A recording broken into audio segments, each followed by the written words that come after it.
اعوذ باللہ السمیع العلیم العظیم الحفیظ بوجہ الکریم وسلطانہ القدیم من الرجس الخبیث المخبث الشیطان اللعین الرجیم وقبیلہ ونفخہ ونفثہ وہمزہ بسم اللہ الرحمن الرحیم۔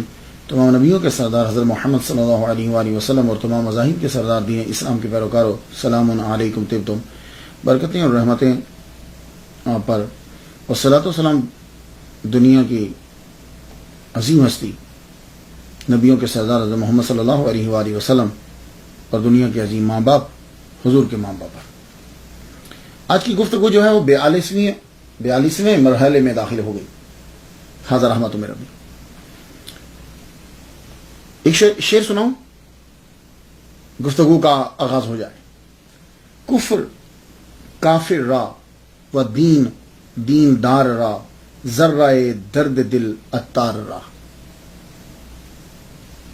کافر کے لیے کفر، دیندار کے لیے دین، اور عطار کے لیے درد دل کا ایک ذرہ، عشق کی ایک چنگاری۔ یہ ہے آج سرنامہ کلام خواجہ فرید الدین عطار۔ یہ لکھا تو خواجہ جاتا ہے واو والا، لیکن پڑھتے اس کو خواجہ ہے۔ بزرگوں کے لیے بھی استعمال ہوتا ہے، کبھی اس لفظ پہ گفتگو کریں گے۔ خواجہ فرید الدین عطار نیسابوری رحمۃ اللہ علیہ، پورا نام ان کا ابو حامد محمد بن ابو بکر ابراہیم بن اسحاق رحمۃ اللہ علیہ۔ تو اصل نام ان کا محمد ہوا، ابو حامد، اور فرید الدین عطار جو ہے یہ ان کا قلمی نام ہے، اور اسی نام سے یہ مشہور ہوا ہے۔ تاریخ پیدائش جو ہے وہ 1145 عیسوی ہے، جس کا یہ 2013 جا رہا، اور شہادت آپ کی 1220-21 کے قریب۔ اور پرابلم وہی ہے، یعنی کہ اختلاف ہے کہ آپ کب پیدا ہوئے۔ اس جو میں نے آپ کو بتایا ہے 1145 اور 1220، اس کے حساب سے تو آپ کی عمر جو ہے وہ 75 سال بنتی، 75 ایئرس۔ لیکن ایک جگہ میں نے 100 سال بھی پڑھا ہے کہ آپ کی عمر 100 سال 100 ایئرس، اور ایک جگہ میں نے 114 سال بھی جو ہے وہ پڑھا ہے۔ لیکن یہ تو طے ہو گیا کہ 75 سال تو تھی آپ کی عمر، ماشاءاللہ بہت عمر ہے۔ خواجہ فرید الدین عطار کے بارے میں وہی لوگ جانتے ہیں کہ جنہوں نے تذکرۃ الاولیاء پڑھا ہے۔ بہت کم لکھا گیا ہے ان کے بارے میں، اور اتنے زیادہ مشہور نہیں ہے اگر آپ پاکستان اور انڈیا ساتھ میں رہتے ہیں، جیسے دوسرے اولیاء کرام جو ہیں وہ عام طبقے کے اندر بھی مشہور ہوتے ہیں۔ لیکن اندازہ اس بات سے لگائیے جو میں بتلانے لگا ہوں آپ کو، کہ آپ کو عطار آف نیسابور بھی کہا جاتا ہے، یہ جسے عام اپنی زبان کے اندر ہم نشاپور بولتے ہیں، نشاپور کہتے ہیں نا، یہ اصل میں نیسابور ہے یا نیسابور ہے، یا نیشاپور بول دیتے ہیں، اور نیشاپور بھی چلتا ہے، بہت نیچے کے طبقے کے اندر نیشاپور بھی چلتا ہے، لیکن زیادہ تر نیسابور۔ ایران میں مشہور ہوئے آپ خواجہ فرید الدین عطار کہ فارسی زبان میں کلام لکھا انہوں نے۔ پاکستان اور انڈیا میں تذکرۃ الاولیاء اور تصوف کے اندر آپ نے معارف جو بیان کیے ہیں، توحید کے اسرار و رموز جو بیان کیے ہیں، اس کی وجہ سے انڈیا اور پاکستان کے اندر مشہور ہوا۔ امریکہ اور یورپ کے اندر آپ مشہور ہوئے، خواجہ فرید الدین عطار رحمۃ اللہ علیہ امریکہ میں اور یورپ میں مشہور ہوئے اپنی کتاب منطق الطیر کی وجہ سے۔ Conference of the birds, parliament of the birds, یہ پرندوں کی یہ جو منطق الطیر ہے، اس کی وجہ سے امریکہ میں اور یورپ کے اندر اور جو ہے وہ آپ مشہور ہوئے۔ مولانا روم نے بھی خواجہ فرید الدین عطار رحمۃ اللہ علیہ کی تعریف فرمائی ہے۔ بڑی بات ہے یار، مولانا روم مولانا کو سب جانتے ہیں، انہوں نے آپ کی تعریف کی اور کہتے ہیں کہ 150 سال کے بعد حسین ابن منصور حلاج رحمۃ اللہ علیہ کی روح نے آپ کے اوپر جو ہے وہ اثر کیا۔ اس سے کیا اندازہ لگائیں گے؟ آپ بھی اپنے نکات بہت سے نکال سکتے ہیں۔ ایک بات تو یہ ثابت ہوئی کہ مولانا روم نے حسین ابن منصور حلاج رحمۃ اللہ کو ولی کامل تسلیم کیا۔ دوسری بات، ولی کا اثر تسلیم کیا۔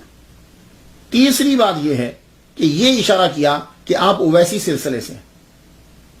اسے یہ بھی خواجہ فرید الدین عطار رحمۃ اللہ، اویسی سلسلہ میں آپ کو بتا چکا ہوں کہ یعنی آپ نے فیض جو ہے وہ ان سے لیا ہے کہ جن کا زمانہ آپ نے نہیں پایا۔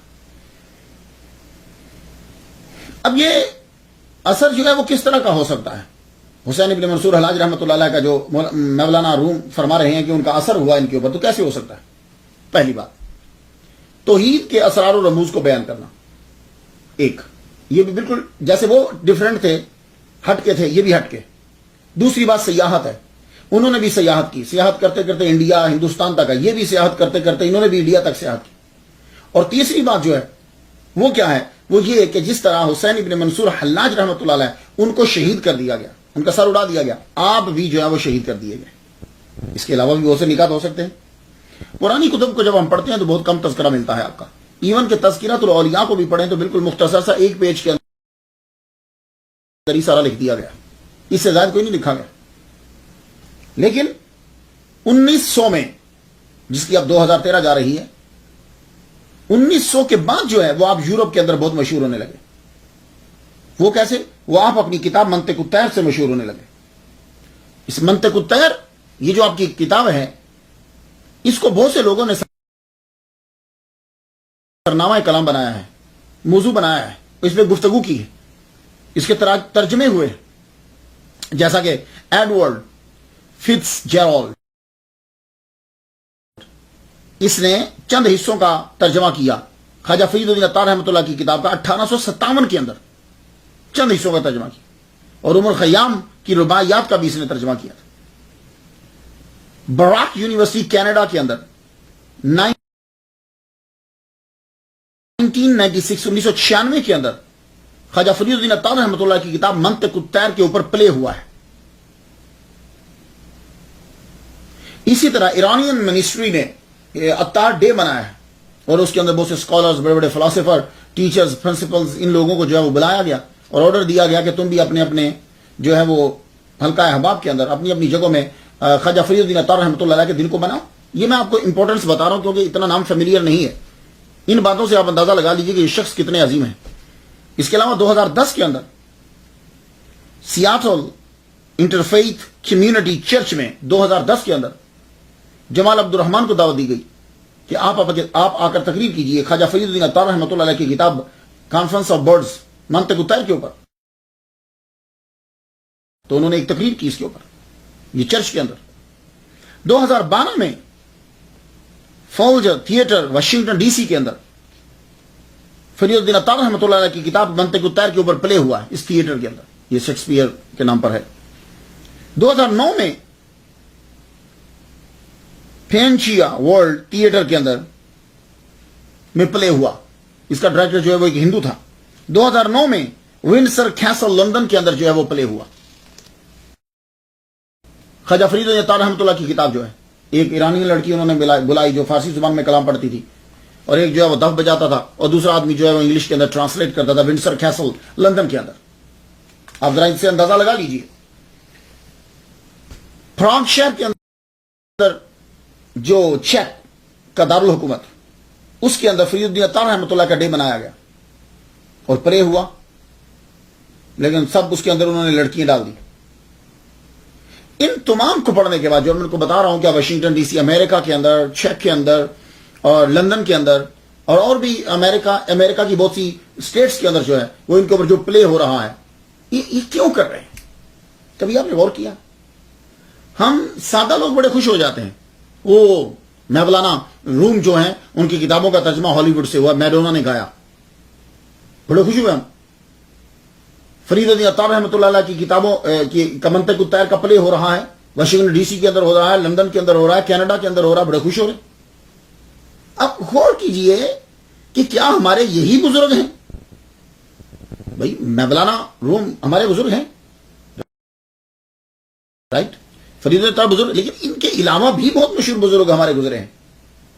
عبد القادر گیلانی رحمۃ اللہ علیہ, مجدد الفسانی رحمۃ اللہ علیہ, داتا گنج بخش علی جویری رحمۃ اللہ علیہ, ابو القاسم کشیری رحمۃ اللہ علیہ, جنید بغدادی رحمۃ اللہ علیہ, یہ بھی تو اولیاء کرام ہیں. تو یہ امریکہ اور یورپ جو ہے وہ منطق الطیر اور مولانا روم کے پیچھے کیوں ہے؟ اس پہ غور کرنا ہے آپ کو کہ وہ صرف انہی کے پیچھے کیوں ہے.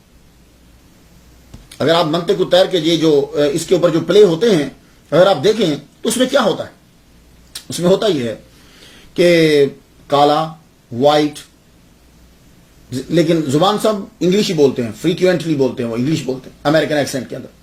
لڑکیاں اس میں زیادہ ہوتی ہیں, چائنا سے ہے, انڈیا سے ہے, اور امریکہ کے جو ہے نا وہ اس طرح، لیکن وہ پلے یہی ہوتے ہیں، وہ سب زبانیں کی بولتے ہیں. ابا اجداد کی زبان ڈفرینٹ ہو سکتی ہے، تو ایک دو لڑکا ہوگا بیچ میں، باقی سب لڑکی ہوں گی، اور بعض اوقات تو ساری لڑکی ہوں گی. تو کیا ہو رہا ہے جی؟ یہ ترجمہ کیا گیا ہے خواجہ فرید الدین عطار رحمۃ اللہ علیہ کا کی کتاب منطق الطیر کا. تو یہ کیا چیز آپ کچھ سمجھ رہے ہیں؟ تو وہ جو پرندے تھے، پرندے کیا تھے؟ کیا وہ سارے فیمیل تھے جو خواجہ فرید الدین عطار رحمہ اللہ نے منطق الطیر میں شامل کیے؟ سارے فیمیل تھے. وہ مختلف رنگ کے تھے، مختلف جنس کے تھے، لیکن مذہب کیا تھا ان کا؟ ایک. پرندوں کا مذہب کیا ہے بتائیے آپ؟ جن و انس کے علاوہ کائنات کے اندر کسی کو اختیار نہیں دیا گیا مذہب اڈاپٹ کرنے کا. وَلَهُ أَسْلَمَ مَنْ فِي السَّمَاوَاتِ وَالْأَرْضِ، زمین و آسمان میں جو کچھ ہے وہ مسلمان ہے. یہ بات یاد رکھیے گا. طوعاً او کرہا، خوشی سے کوئی مسلمان بنے یا مجبوراً. کائنات کے لیے صرف ایک ہی مذہب ہے سوائے جن و انس کے. جن و انس جو ہے اس کو اختیار دیا گیا. سورہ انسان آپ نے پڑھی؟ حَلَ عَلَى الْإِنسَانِ حِينٌ مِنَ الدَّهْرِ لَمْ يَكُنْ شَيْئًا مَذْكُورًا إِنَّا خَلَقْنَا الْإِنسَانَ مِن نُطْفَةٍ أَمْشَاجٍ نَبْتَلِيهِ فَجَعَلْنَاهُ سَمِيعًا بَصِيرًا إِنَّا هَدَيْنَاهُ السَّبِيلَ إِمَّا شَاكِرًا وَإِمَّا كَفُورًا. یہ اما شاکرا و اما کفورا سمجھ رہے؟ اب جب مسلمان بن جاؤ تو یا کافر بن جاؤ، شکر گزار بن جاؤ یا نہ شکر بن جاؤ، مینس یہی. تو جن و انس کے علاوہ پوری کائنات کی ہر شے کا مذہب ایک ہے، دین اسلام. That's it. وہ طوعاً یا کرہن. تو پرندوں کا مذہب کیا ہوا؟ اسلام. لیکن یہ جو امریکہ اور یورپ جو ہے منطق الطیر میں لڑکیاں ڈال رہا ہے، ایک دو مرد اور اس کے بعد ساری لڑکیاں، اور بعض جگہ تو ساری لڑکیاں ہی ہیں، مرد بھی بیچ میں کوئی نہیں ہے. یہ کیا ہے؟ تو میں اس کے لیے گزارش کرنا چاہوں گا. میری بات جو ہے ماشاءاللہ سب لوگ سنتے ہیں، بڑے بڑے خانقاہوں والے سنتے ہیں. میں ان سے عرض کرنا چاہوں گا کہ اس پہ توجہ دیجیے. یہ کام ہمیں کرنا تھا. ہم سے زیادہ صوفیزم کو کوئی نہیں سمجھتا. یہ جو صوفیزم لایا جا رہا ہے نا، یہ ایک بہت بڑی سازش ہے جو لایا جا رہا ہے. یہ بات یاد رکھیے گا. وہ لوگ کسی مقام پر تھے، وہ تمثیل سے سمجھایا کرتے تھے. اس کا مقصد جو لیا گیا وہ نہیں ہے، اور جو ہے وہ لیا نہیں جا رہا. تو میں بارہ جن پیروں سے میری ملاقات ہوتی ہے میں ان سے عرض کرتا ہوں، وہ صوفی ازم کو سب سے بہتر سمجھتے ہیں. خواجہ فرید الدین عطار رحمہ اللہ کی منطق الطیر کو بڑی بڑی خانقاہوں کو چاہیے کہ وہ آ کر سمجھائیں. مولانا روم کی مثنوی کو چاہیے بڑے بڑے پیر آ کر سمجھائیں. جیسا کہ بہت مشہور پیر ہیں، میں نے ایک دفعہ ان کی زیارت کی ہے پاکستان کے اندر، نیاریاں شریف والے علاؤ الدین صدیقی صاحب، وہ مثنوی کے اوپر گفتگو کرتے ہیں. اسی طرح شیخ الاسلام ڈاکٹر طاہر القادری صاحب، ان کے مثنوی کے اوپر جو ہے وہ بہت سارے لیکچرز ہیں. تو یہ جو خانقاہ کے لوگ ہیں بڑے بڑے اسکالر، ان کو چاہیے کہ یہ آگے بیان کریں اسے. میرے پاس یہاں امریکہ کے اندر خواجہ معین الدین اجمیری چشتی رحمہ اللہ کی خانقاہ کے جو سجادہ نشین ہیں وہ یہاں تشریف لاتے ہیں، سید سرور صاحب، ان سے بھی ملاقات ہوئی. ماشاءاللہ بہت محبت فرماتے ہیں، اچھی انگلش بولتے ہیں. تو یہ ان لوگوں کو چاہیے کہ یہ انہیں بیان کریں، کیونکہ ان کا فیلڈ ہے، یہ تصوف کو بہتر سمجھتے ہیں. خواجہ فرید الدین عطار رحمہ اللہ تعالیٰ باقی دنیا کے اندر تو اپنی دنیا سے چلے جانے کے بعد جو ہے وہ مشہور ہوئے، لیکن دنیا اپنی زندگی میں بھی مشہور تھے. زندگی میں بھی مشہور تھے. اس کی مثال دوں میں آپ کو. مولانا روم رحمۃ اللہ علیہ کے والد گرامی بہاؤدین جو ہیں، وہ جب مولانا روم کی عمر 5 سال 6 سال تھی تو تب وہ ان کو خواجہ فرید الدین عطار رحمہ اللہ کے پاس لے کر گئے. تو خواجہ فرید الدین عطار رحمۃ اللہ علیہ نے ان کے لیے دعا کی، مولانا روم کے لیے. اور خواجہ فرید الدین عطار رحمۃ اللہ علیہ نے اس کا اعتراف کیا، دعا بھی کی، اور انہوں نے اصرار نامہ دیا. وہ اپنا کتاب جو تھی اس کو تابت ہمیشہ جب تک زندہ رہے مولانا روم رحمۃ اللہ علیہ نے اس کو اپنے پاس رکھا ہے. اور ایک جگہ تو مولانا روم یوں اعتراف کرتے فرماتے ہیں، گرد عطار گشت مولانا عطار کے گرد گھومتے رہے. اور ایک جگہ فرماتے ہیں کہ عطار روح ہیں اور سنائی یہ 2 آنکھیں. ما از پہ سنائی و عطار آمدیم، ہم سنائی اور عطار ہی کے لیے آئے ہیں. سنا آپ نے؟ اور اگر آپ پہلے خواجہ فرید الدین عطار رحمہ اللہ کو پڑھ لیں، اس کے بعد مثنوی پڑھیں، تو پھر آپ جانچ جائیں گے کہ بنیادوں کے اندر آپ کو وہی کوئی چیزیں نظر آ رہی. یہ بات یاد رکھیے. تو خواجہ فرید الدین عطار رحمۃ اللہ علیہ سے ملاقات ہے مولانا روم رحمۃ اللہ علیہ. اس لیے بھی میں نے مولانا روم رحمۃ اللہ علیہ کے بعد جو ہے وہ ان کا تذکرہ کیا. فرید الدین آپ جو ہے وہ آپ کا کلمی نام ہے اور اسی نام سے اب مشہور ہوئے. ابو حامد بھی لکھا ہے اور آپ کے نام کا حصہ ہے اتار، اسی کے نام سے زیادہ فرید الدین اتار. اتار، یہ اتار کیا ہے؟ اتار عربی زبان کا لفظ ہے، اس کا معنی ہوتا ہے پرفیومر، عطر فروش. مگر پرانے زمانے میں اتار کا معنی بڑا وسیع تھا، بہت وسیع. ہربلسٹ، ڈرگسٹ، فارماسسٹ، یہ سارا جو ہے اتار کے اندر آتا ہے.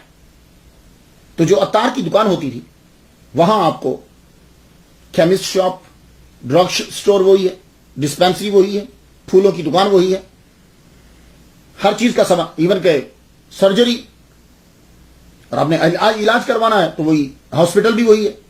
تو اتار پرانے زمانے میں بڑا وسیع معنی لفظ تھا. اور جو دکان ہوتی تھی وہاں پھول بھی ملتے تھے، دوائیں بھی ملتی تھی، میڈیسن ملتی تھی، میڈیسن کے اجزاء ملتے تھے، علاج ہوتا تھا وہاں، ساری چیزیں ملتی تھی.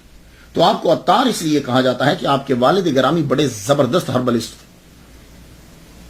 ڈاکٹر تھے، اور آپ اپنے والد گرامی کا ہاتھ بٹھایا کرتے. تو آپ کے والد گرامی نے آپ کو ڈاکٹری کی ہی تعلیم دی. تو ڈاکٹر فرید الدین اتار رحمۃ اللہ علیہ. اور ایک جگہ میں پڑھتا ہوں کہ مجد الدین بغدادی رحمۃ اللہ علیہ میڈیسن کا علم آپ نے خواجہ فرید الدین اتار رحمۃ اللہ علیہ انہی سے سیکھا ہے. تو والد گرامی نے، لیکن ایک بات میں آپ کو بتاؤں، پرانے زمانے میں جو مسلمان ہوتے تھے نا وہ ایک شعبے کے اندر ایکسپرٹ ہو جاتے، لیکن اس کا مطلب یہ نہیں ہوتا تھا کہ انہوں نے قرآن حدیث یہ چیزیں نہیں پڑھی. نا وہ پڑھتے تھے. قرآن مجید ناظرہ حفظ نہیں کیا تو ناظرہ لازمی، اور پھر اس کے بعد گرامر یہ چیزیں ضرور پڑھتے، حدیث پڑھتے، یہ چیزیں، پھر اس میں سے کوئی ایک ٹاپک جو ہے وہ کچھ لے لیتے جو آبا و اجداد کر رہے ہوتے، یا زیادہ تر یہ ہوتا تھا کہ وہ سب کا سب علم پڑھ لیتے. خواجہ فرید الدین اتار رحمۃ اللہ علیہ نے بچپن میں قرآن مجید، حدیث، سارا کچھ، یہ ناظرہ، یہ سب کچھ پڑھا. پڑھنے کے بعد آپ نے میڈیسن کے اندر جو ہے وہ مہارت حاصل کی، کیونکہ والد گرامی کا بزنس کو سنبھالا تھا.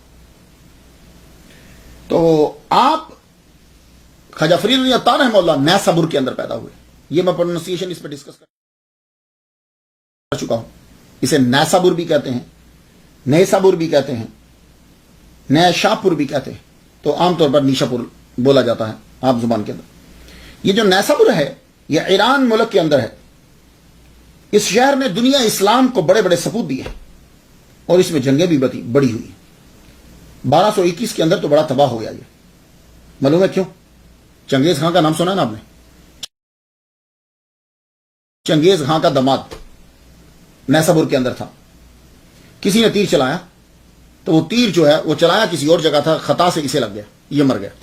جب یہ مرا تو چنگیز خان کی بیٹی کو اتنا غصہ آیا کہ اس نے آرڈر دیا کہ سارے نیسابور کے بندے مار دیے جائیں، کوئی جاندار نہ چھوڑا جائے. کیوں یو بلیو کہ بلیاں کتے تک مار دیے گئے نیسابور کے اندر. 1.7 ملین بندے مارے گئے اور ان کے بعد ان کے جسم، ان کے سر جو ہے وہ کاٹ کے پیرامڈ بنا دیا گیا. اتنی قتل و غارت ہوئی ہے. تو میں آپ کو ایک بات بتا دوں، جو لوگ دین نہیں پڑھتے جب جنگ ہوتی ہے تو پھر وہ انسان نہیں رہتے، پھر وہ جو کر سکتے ہیں وہ کرتے ہیں. اس لیے لیڈروں کو دین پڑھایا جاتا ہے. قرآن اور حدیث پڑھنے کے بعد جب حکومت ہوتی ہے تو پھر اس کے کچھ لا ہوتے ہیں. وہ کیسے ہوتے ہیں؟ مجھے زیادہ مثالیں نہیں دینا، میں ایک مثال دے دوں آپ کو. مولا علی شیر خدا کی لڑائی ہو رہی ہے. مولا علی شیر خدا کی لڑائی ہو رہی ہے. لڑائی کس سے؟ امیر معاویہ کے خاص آدمی سے، کہ اگر وہ آدمی اس وقت آپ اس کی گردن اڑا دیتے پوری سلطنت تباہ ہو جاتی، پھر آگے کوئی اموی دور حکومت نہ چلتا. لیکن کیا ہوا کہ جب مولا علی نے وار کیا تو ان کا پاجامہ جو ہے وہ نیچے کا کپڑا جو ہے وہ اتر گیا. مولا علی کو شرم آ گئی، آپ نے یوں اپنا منہ پھیر لی. اگر اس وقت گردن اڑا دیتے تو ختم ہو جاتا. یہ جنگیں جتنی آگے چلی ختم ہو جاتی. جائیے جا کے تاریخ پڑھ لیجیے. اسی طرح مولا علی شیر خدا ایک مرتبہ ایک بندے کو مارنے لگے تو اس نے ان کے منہ پہ تھوک دیا. آپ نیچے اترا ہے. کہنے لگا کیوں نیچے کیوں اترے، مجھے ماریے؟ فرمانے لگے نہیں، اب اگر میں تمہیں ماروں گا تو میرا ذاتی غصہ بیچ میں شامل ہو جائے گا، اور جو میں آگے لڑ رہا تھا وہ اللہ کی رضا کی خاطر لڑ رہا تھا. دیکھا آپ نے، یہ چیز ہے، یہ ہے، یہ اور کسی کے اندر نہیں ہے. یہ اور کسی کے اندر نہیں ہے. سب میڈیا کا کرشمہ ہے. جو مسلمان ہوتا ہے نا قرآن اور حدیث پڑھنے والا، وہ کبھی ظلم نہیں کرتا، اس کی لڑائی کے اندر بھی ایک لا ہوتا ہے. تو اب چنگیز خان نے 1.7 ملین لوگ مار دیے. یہ نیسابور کی تباہی کا حال. اسی حملے کے اندر خواجہ فرید الدین عطار رحمہ اللہ بھی جو ہے وہ شہید ہوئے. تو آپ کو عطار نیسابوری بھی کہا جاتا ہے اسی لیے. اور آپ کا گاؤں کون سا تھا؟ شاد یاخ. یہ آپ کا گاؤں شاد یاخ، پرانے نیسابور کے نوا کے اندر شاد یاخ. آج کل یہ ملتا نہیں ہے، لیکن شاد یاخ کے کھنڈر ملتے ہیں. دیکھیے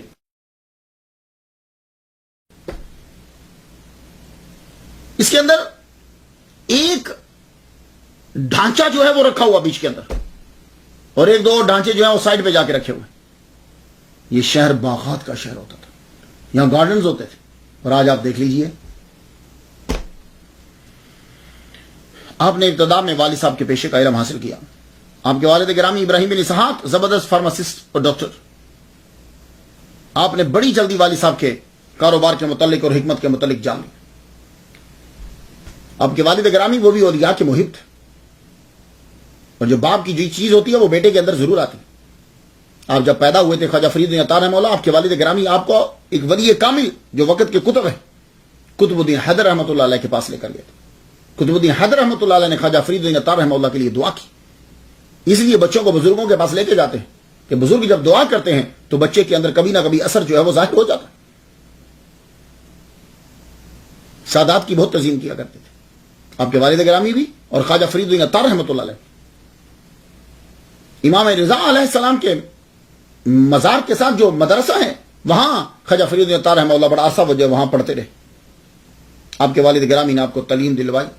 اس کے بعد آپ اپنے والد گرامی کا ہاتھ بٹانا شروع کر دی. اس سلسلے میں آپ کو مال لانا ہوتا تھا. ظاہر ہے جوان آدمی مال لینے کے لیے جائے، ساتھ غلام جاتے تھے، ملازم ساتھ جاتے تھے. والد گرامی دکان کے اوپر بیٹھتے تھے.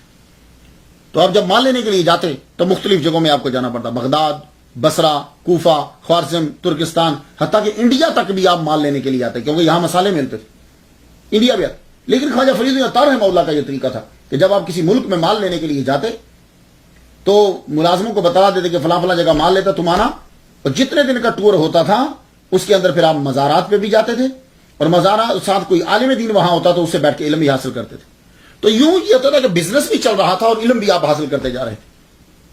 تو جہاں جہاں جاتے اب وہاں کے مزار سے فیض ضرور لیتے اور ملاقات بھی ہوتی. یہی وجہ ہے کہ آپ نے جوانی کے اندر یہ منطق الطیر جو آپ کی کتاب ہے بہت مشہور ہوئی، جو امریکہ اور یورپ کے اندر، وہ آپ نے جوانی کے اندر لکھ ڈالی تھی. ہاں آپ پڑھیے اس کتاب سے آپ کو اندازہ ہو جائے کہ آپ نے جوانی کے اندر اس کتاب کو جو ہے وہ لکھ دیا. تو اس سے معلوم یہ ہوتا ہے کہ تصوف کی طرف رجحان آپ کا جوانی میں ہی تھا. مگر تصوف کی طرف مکمل دھیان جو ہے وہ کب دیا؟ جب آپ کے والد گرامی دنیا سے تشریف لے گئے. آپ کے والد گرامی جب فوت ہوئے تو سارا بھار آپ کے اوپر پڑ گیا. اب آپ دکان کو چلانے لگے، اور آپ کی جو دکان تھی وہ بہت مشہور دکان تھی. میں ایک جگہ پڑھ رہا تھا کہ بعض اوقات ایسا ہوتا تھا کہ 200-300 مریض جو ہیں وہ آ جاتے. اتنی بڑی دکان تھی. کوئی خریدنے کے لیے آتا، کوئی علاج کروانے کے لیے آتا. اتنے بزی رہتے تھے پوری دکان.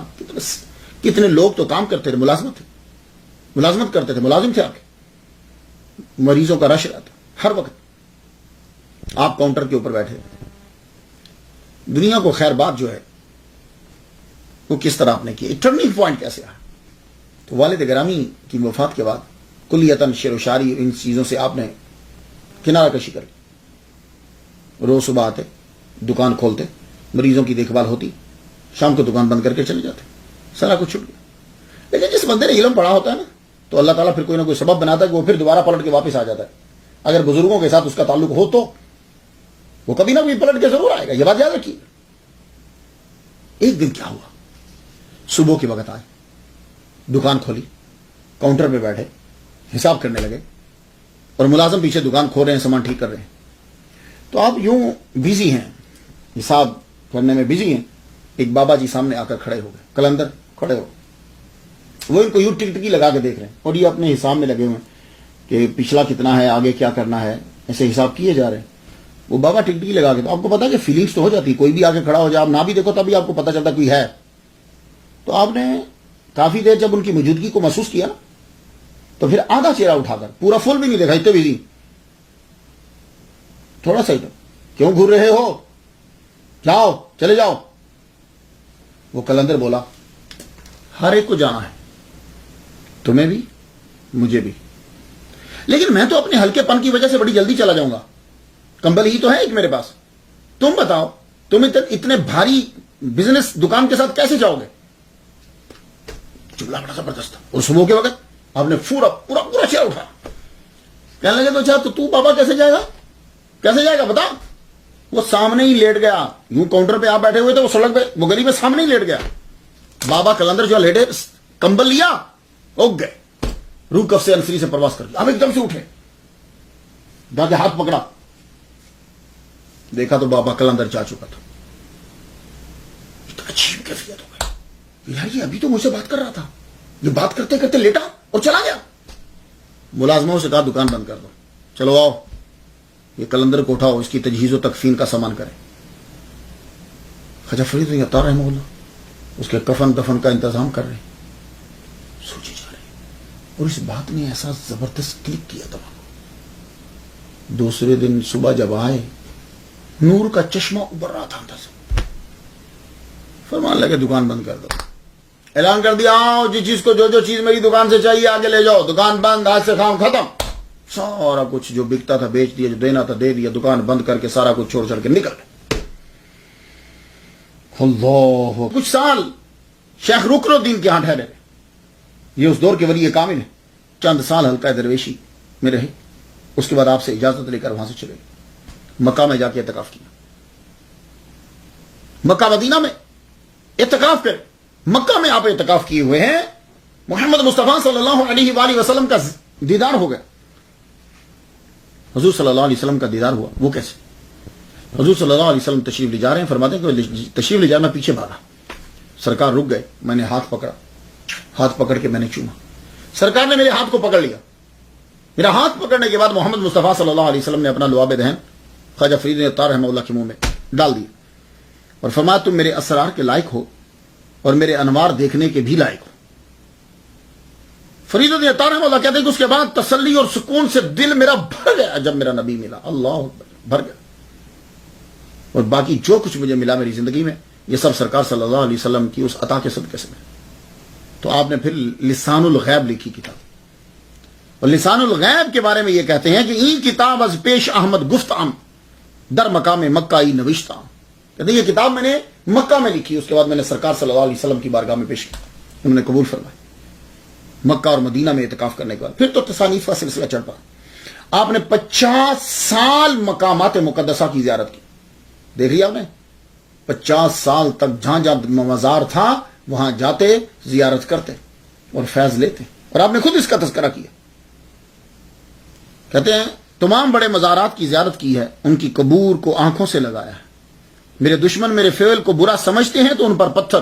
خواجہ فرید عطار رحمہ اللہ فرماتے, مصر, دمشق, خراساں, یہاں تک ہندوستان, ہر جگہ پہ پھر 50 سال پھرنے کے بعد پھر اپنے وطن واپس آئے. 50 سال کے بعد واپس آئے. دوران سیاحت آپ نے بہت کچھ لکھا, لکھتے بھی رہے, سیکھتے بھی رہے. آپ نے ایک کتاب لکھی مظہر العجائب. وہ کتاب جب واپس تشریف لائے تو آپ نے اپنے شہر میں آ کر, نیشابور میں آ کر دی کتاب. لوگوں نے پڑھنے کے بعد کہا یہ رافضی ہے, یہ شیعہ ہے, یہ رافضی ہے, مارو اس کو. کیس جو ہے وہ عدالت میں دائر ہو گیا. کیس دائر ہوا, چونکہ آپ کی عمر بہت زیادہ ہو چکی تھی, بڑھاپے کی وجہ سے مولویوں نے قتل کے فتویٰ دلوا دیا کہ قتل کر دو. عدالت میں جب پیش ہوا تو کیس جو ہے ہار گئے. منقولہ اور غیر منقولہ جائیداد جو ہے وہ ضبط کر لی گئی. مولویوں نے پروف کر دیا. ملا آپ کو پتا پروف تو کر دیتے. منقولہ غیر جائیداد ضبط کر لی, لیکن جان بچ گئی, آپ کو شہر سے نکال دیا گیا. آپ اپنے ہی شہر سے نکل گئے. اللہ اکبر جل شان. جب آپ اپنے شہر سے نکال دیے, اب آپ نے تصانیف کی طرف پھر دھیان دیا. آپ نے کتنی کتابیں لکھی ہیں؟ آپ کی کتابیں جو ہیں وہ 40 کے بارے میں تو مشہور ہے کہ 40 کتابیں آپ نے لکھی, لیکن اس کے علاوہ بھی 114 کی بھی روایت ملتی. آپ کی کتابوں کے اندر الہی نامہ, مختار نامہ, معراج نامہ, حیدر نامہ, پند نامہ, اسرار نامہ, مصیبت نامہ, ملاح نامہ, وصیت نامہ, بلبل نامہ, جواہر نامہ, منصور نامہ, اوسط نامہ, پسر نامہ, سیاہ نامہ, خیات نامہ, نحل نامہ, وصل نامہ, دیوان بیر نامہ, اور خسرو گل, مظہر العجائب, لسان الغیب, منطق الطیر, جواہر اللذات, اخوان الصفا, شرح القلب, تذکرۃ الاولیاء. یہ چند نام مجھے ملے جو میں نے آپ کو بیان کر دیے. یہ آپ نے کتب لکھی اور ایک اندازے کے مطابق 2,02,060 اشعار ہیں آپ کے. اللہ اکبر جل شان. اور 1863 کے اندر آپ کی فرینچ زبان کے اندر بھی ترجمہ ہو. اور سب سے مشہور جو آپ کی کتاب وہ منطق الطیر ہوئی ہے, دا کانفرنس آف دا برڈز. اس کتاب کا بہت سی زبانوں میں ترجمہ ہوا. آپ کی شاعری آپ کے جانے کے بعد زیادہ مشہور ہو گئی اور یہ کتاب آپ کا ماسٹر پیس ہے. اور اسی کتاب کے جو ہیں وہ سٹوری لکھی جاتی ہے اور اسے کو پلے کیا جاتا ہے. اس کے اندر زیادہ سے زیادہ لڑکیاں ڈالی جاتی ہیں اور مسلمانوں کو یہ باور کرایا جاتا ہے کہ تمہارا تصور یہ ہے کہ لڑکیاں اور لڑکے اکٹھے رکھے جائیں. یہ باور کروایا جا رہا ہے نیو جنریشن کے اندر. اللہ اکبر جل شانہ. منطق الطیر کے اندر ہے کیا چیز ہے آپ جاننا چاہیں گے نا, لیکن میں آپ کو کہوں گا کہ آپ خود پڑھیے. میں بتاؤں گا تو بات لمبی ہو جائے گی, آپ خود پڑھیے جا کر. منطق الطیر کا انگلش میں ترجمہ ہے, فارسی کے اندر یہ لکھی ہوئی ہے اور آپ کو مل جائے گی, لیکن میں آپ کو صرف خلاصہ بتانا چاہوں گا منطق الطیر کے اندر ہے کیا. خلاصہ یہ ہے کہ منطق الطیر سارے پرندوں کی کانفرنس, پارلیمنٹ, سارے پرندے ایک دن جمع ہو گئے, سینکڑوں کی تعداد کے اندر ایک جگہ پہ جمع ہو گئے. کہنے لگے یار ہر ایک کا بادشاہ ہوتا ہے, بادشاہ کے بغیر تو نظام چلتا نہیں, اور جہاں سربراہ نہیں ہوتا وہاں نظام نہیں چلتا. تو ہمیں اپنا سربراہ ڈھونڈنا ہے کہ ہمارا بادشاہ کون ہے. یہ ساری چیزیں تمثیلی. تو بیچ میں جو ہدہد ہے وہ ہدہد ذرا عقل مند ہے, کیونکہ وہ سلیمان علیہ السلام کا پیغام لے کر گیا تھا. تو فرشتوں نے کہا کہ بھائی تو بتا. تو ہدہد نے یہ کہا کہ میں جانتا ہوں کہ تمہارا بادشاہ کہاں ہے. سیمرغ جو ہے اس کے بارے میں اس نے بتلا دیا. یہ ایرانیوں کا ایک خیالی پرندہ ہے جو کوکاف کی پہاڑی سے پرے رہتا ہے. اس کو انقابی کہتے ہیں اور انگلش کے اندر فینکس یا فینائکس. تو یہ فینکس جو اردو میں بھی کہا, یہ بڑا پاورفل پرندہ ہوتا ہے. تو کہا گیا کہ یہ جو ہے سیمرغ یہ تمہارا سردار ہے. اب چلو ہم اپنے سردار کے پاس چلتے ہیں. یہ ساری چیزیں ایک تمثیلی ہے صوفی کے لیے. اب صوفی تلاش کرنے کے لیے نکلتا ہے اپنے اللہ کو, اپنے خالق کو, بالکل اسی طرح. تو ہدہد یہ کہتا کہ سنو, رستے میں 7 وادیاں آتی ہیں, 7 وادیاں ہیں اور تمہیں ان وادیوں سے گزرنا ہے. پھر کوشچننگ ہوتی ہے, ہر ایک جو ہے وہ پوچھتا ہے اس سے میں کیا کروں گا, پھر اس کے بعد جواب دیتا ہے. یہ ساری چیزیں اس کے اندر منطق الطیر کے بڑی خوبصورت کتاب, آپ پڑھیے گا.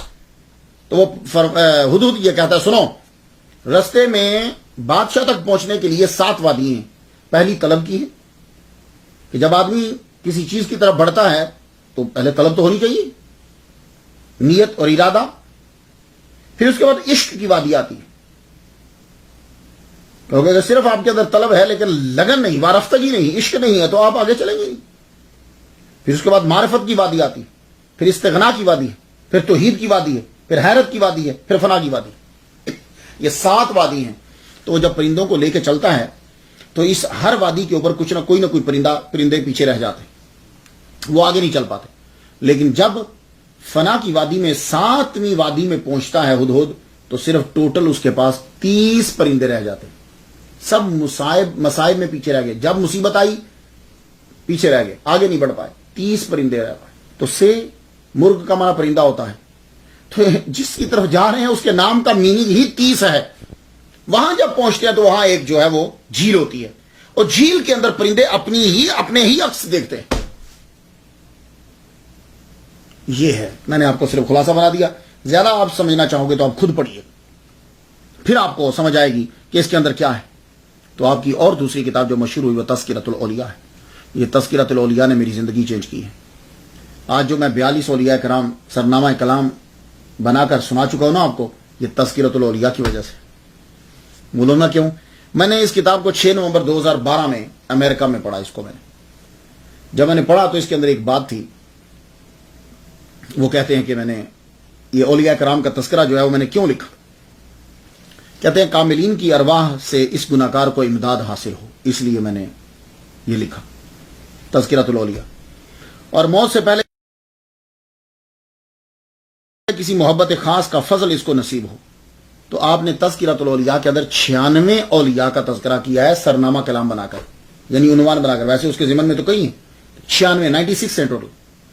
تو میرے اندر شوق پیدا ہو کہ میں بھی بیان کروں, ریسرچ کر کے, تحقیق کر کے, اور اس کا مجھے بڑا فائدہ ہوا. بہت سے لوگ سننے لگے. ابھی مجھے تھوڑے دن پہلے, کل یا پرسوں شاید, مجھے کال آئی امریکہ سے ہی, میرے ایک دوست کی آئی, میں آپ کا بیان جو ہے وہ سنتا ہوں. مجھے بڑی خوشی ہوئی تھی. کیوں؟ یہ میری بخشش کا سبب ہے. امریکہ کے اندر, انڈیا کے اندر, پاکستان کے اندر, اور بھی جگہوں پہ جو ہے لوگ سنتے ہیں اسے. وہ سید صاحب ہیں ماشاءاللہ, خود بڑے اچھے خاندان کے ہیں وہ, ان کے والد گرامی اور ان کے اوپر جو ہے سب اولیاء کرام گزرے ہیں. تو بڑی خوشی ہوتی ہے اسے کہ جب کوئی آدمی سنتا ہے. تو جس طرح میری لائف چینج کی ہے, میں اس طرف نہیں آتا تھا, یہ سٹوریز میں نہیں, لیکن مجھے بہت کچھ حاصل ہوا ہے.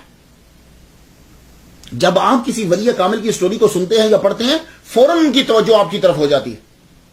یہ چیز آپ مجھ سے پوچھیے, میں ایسے نہیں 8 9 10 20 دن سٹڈی کرتا رہتا ہوں, چیزیں ڈھونڈتا ہوں. ان کی توجہ جو ہے وہ رہتی.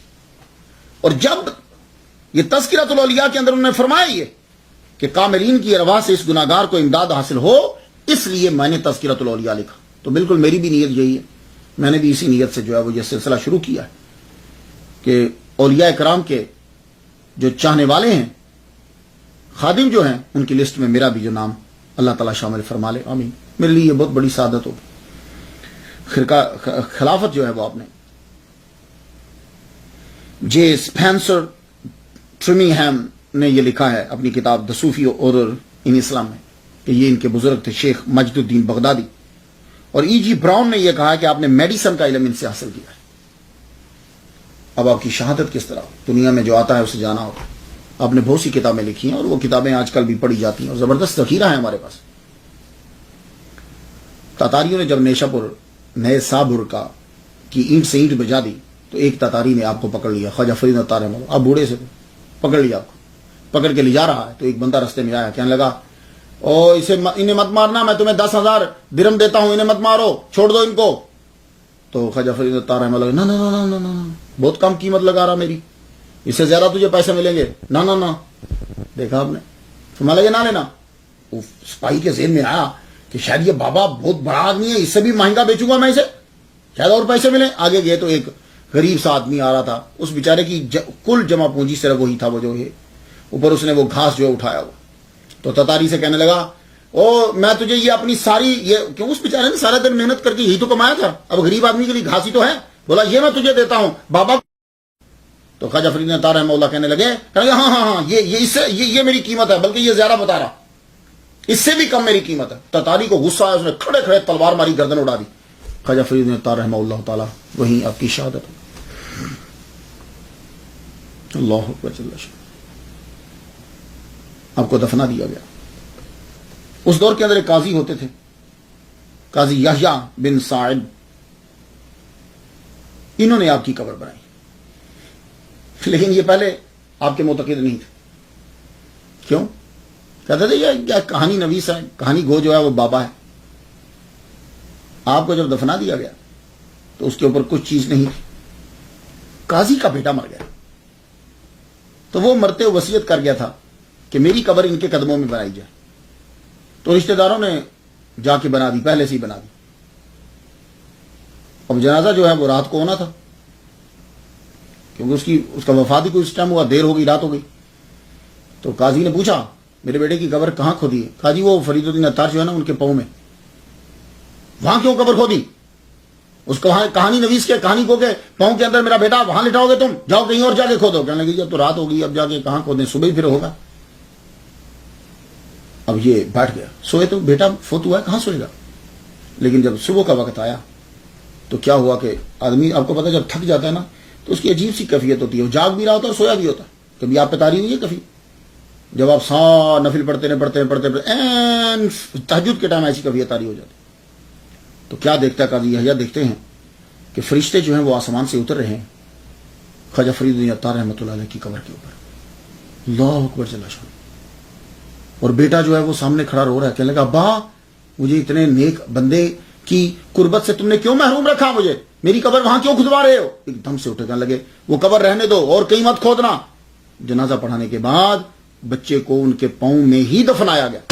تو یہ جب قاضی یحییٰ جو ہیں وہ عقیدت مند ہوئے تو انہوں نے سب سے پہلے قبر انہوں نے بنائی خواجہ فرید الدین عطار رحمہ اللہ کے اوپر پکی.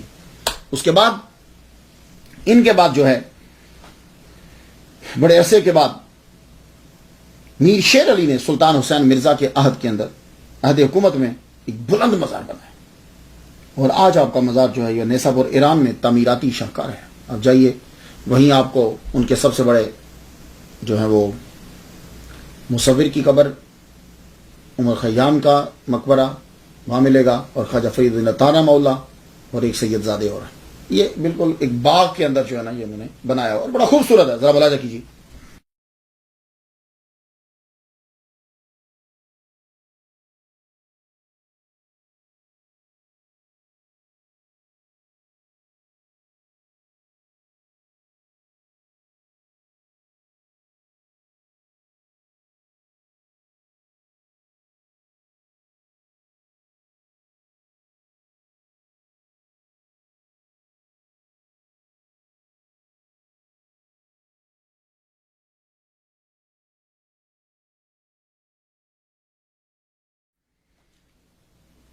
خواجہ فرید الدین عطار رحمہ اللہ کی قبر کے اوپر جو ہے نا وہ نام لکھا ہوا ہے، اور اس کے اوپر شیشہ لگا دیا، اور وہ شیشہ جو ہے اس نے اور خوبصورتی کو جو ہے وہ اضافہ کر دیا. باہر ان کے اسٹیچو جو ہیں وہ بھی نصب ہیں. صرف یہ چہرے جو ہے خواجہ فرید الدین عطار رحمہ اللہ کے چہرے کی تصویر یہ دیکھیے.